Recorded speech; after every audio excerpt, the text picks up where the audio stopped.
Hi అండి, నేను మీ Srinivasarao. 31st మా అమ్మాయి మ్యారేజ్ జరిగింది.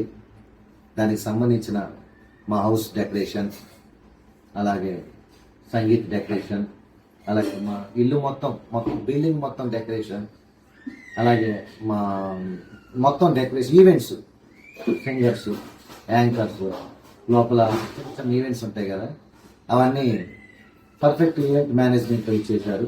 ఆనంద్ గారు చేశారు. సో థ్యాంక్ యూ సార్, చాలా బాగా చేశారు. 100% హ్యాపీగా ఫీల్ అవుతున్నాను. సో అలాగే మీ ఇళ్లలో, మీ ఫంక్షన్స్లో ఏమైనా ఈవెంట్స్ ఉంటే ఖచ్చితంగా మీరు నిరభ్యంతరంగా పర్ఫెక్ట్ ఈవెంట్ మేనేజ్మెంట్ వాళ్ళని సంప్రదించవచ్చు. ఆనంద్ గారు చాలా ఫ్రెండ్లీగా ఉంటాడు, డౌన్ టు ఎర్త్ ఉంటాడు. ఎసెట్ అతనిది. సో ఆ హ్యాపీ ఉంటే మేము హ్యాపీ ఉన్నట్టే. Thanks for perfect event management. మీ ఇంట్లో ఏమైనా ఫంక్షన్స్ అలా ఉంటే డెఫినెట్లీ మన ఆనంద్లోని కలవండి. మీకు పక్కా మంచి ప్రైజ్లో మీకు మంచి అన్ని బెనిఫిట్స్ ఇస్తారు. మంచి ఫ్రెండ్లీ ఉంటాడు. Thanks bro. Thank you very much. Thank you thank you so much sir. Thank you.